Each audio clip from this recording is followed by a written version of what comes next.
Let's talk about cleaning those hard water windows. Start with getting your Don Aslett window cleaning essentials.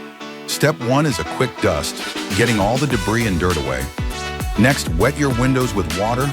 It's important before scrubbing. Now pour Easy Clean directly on your Scrub Ease tool and start that scrubbing.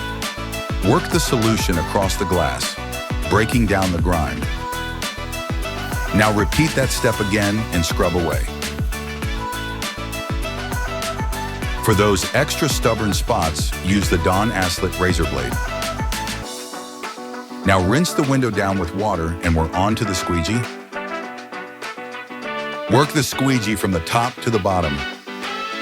Use a glass cloth to detail the edges. And last, wipe down the corners with a microfiber cloth. No smears, no streaks, just shine with Don Aslett.